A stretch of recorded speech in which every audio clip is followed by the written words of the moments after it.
I am Darius, this is Sugarless Crystals, your sugar-free destination of YouTube. So today we have Keto Connect brownies, and we have brownies from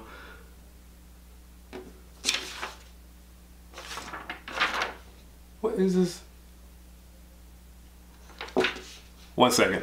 My apologies. Gimme Delicious. Alright, so Keto Connect and Gimme Delicious. And a quick thing real fast. So what I've been doing lately is I've always went through different recipes and I've kind of like scaled the ingredients to see which ones seem to be the best or potentially really have something that can produce like some serious flavor.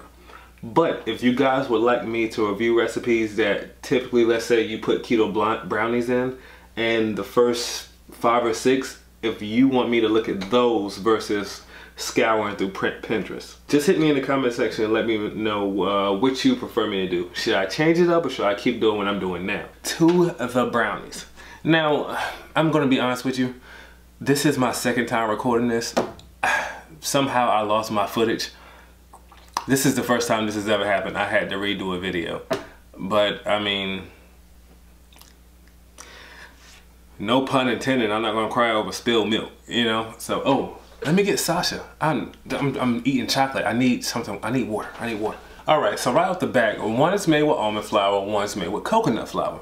There's a reason I chose this because, well, both of them, most of the brownies that I went through, it was either or. So I chose one of both. Now I did look at Nom Noms, but I didn't want to be biased. Like, I don't want to be like, okay, let me just taste hers, because that really wouldn't be fair in a sense.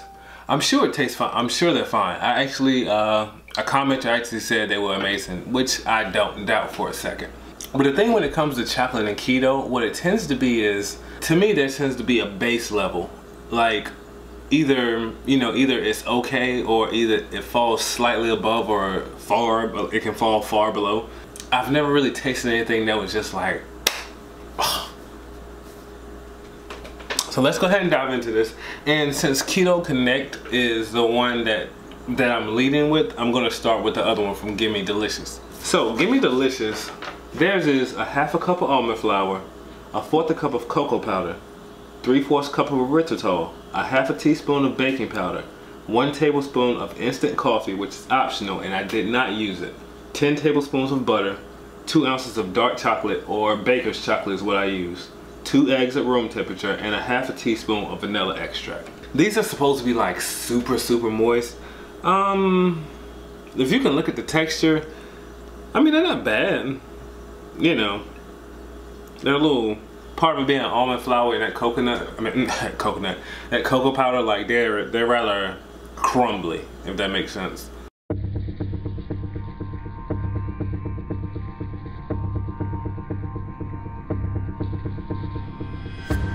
They're pretty rich.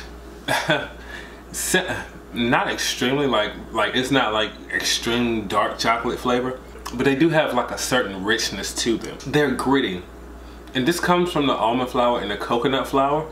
I mean, why do I want to keep calling coconut flour?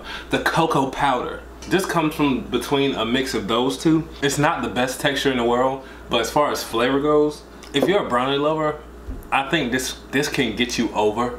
It's not gonna necessarily kill the craving, but I think it'll get you through the night, if that makes sense. And since I'm done with that one, I'm just gonna go ahead and just skate into Keto Connect. Alright, so Keto Connect brownies.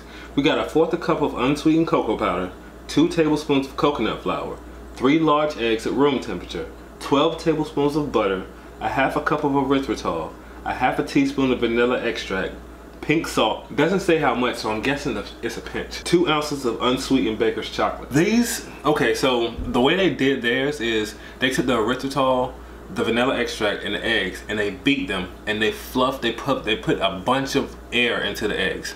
This resulted in these are very airy. Like, I can tell the difference in the texture of them both. That's not just simply because of the coconut, yeah. Okay, for once I actually said it right and I thought I was wrong. So this is not a result of the coconut flour. And with that being said, this particular one, when you first pull it out, like, you'll notice like pools of like oil on top of the actual brownie, but don't worry about that. That's just a product of the coconut flour and the fat in the total brownie itself. and when it cools down, it'll bake itself down. Like, it'll evaporate. We'll go back into the brownie.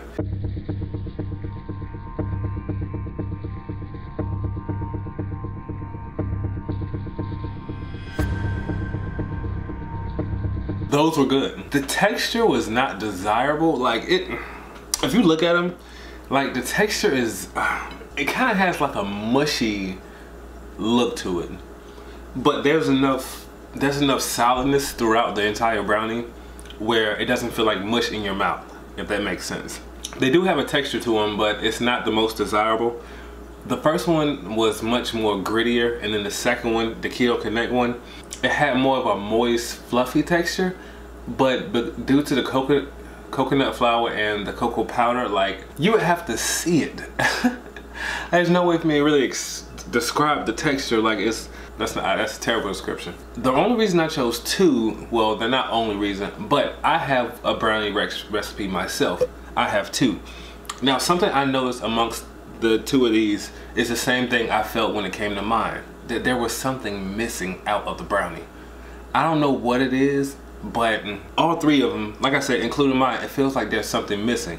That's why, if you notice in my blog post, when I talked about the brownie, I just kept throwing in, add ice cream, you know, add Chalk Zero, you know, or Hershey's sugar-free syrups, you know, add one of those things, because that feels like there's something missing, and when you add those elements into it, it really takes the brownie to another level. Now, amongst all three, even including mine, I gotta give it to Keto Connect. Keto Connect was, I mean, the flavor was better than mine as well. The first one, not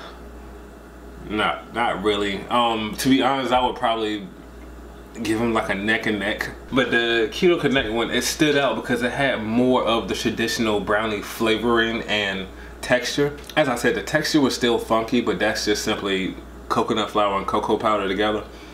It's not much you can really do about that. With gluten-free flours, they bake up differently than everything else. Well, this is a short one. I only had two recipes. I had two brownies here, Keto Connect and Gimme Delicious, and I had Sasha with me. And that's just gonna wrap it up. One thing I know I wanted to say before I left, I have every intention of going to KetoCon this year. I was wondering who else was going. But if any of you guys are going to KetoCon, hit me in the comment section and let me know. I plan to go. That's on the agenda. Oh, real quick. So I came across these. The Slim Fast Keto Fat Bombs. These are alright. I guess in light of Keto Connect, I mean, I might as well mention them, because I think the other reason they're flying off the shelf. But they are okay. Like, oh man. The only thing is, like, if you're dieting, I would stay away from them because they're 90 calories a piece, and they are literally like this big. Like, they're so small, and you'll just be popping them. But that will be it for today. I am Darius. This is Sugarless Crystals, your sugar-free destination of YouTube, and I'm not a chef. I'm an entertainer. Bye.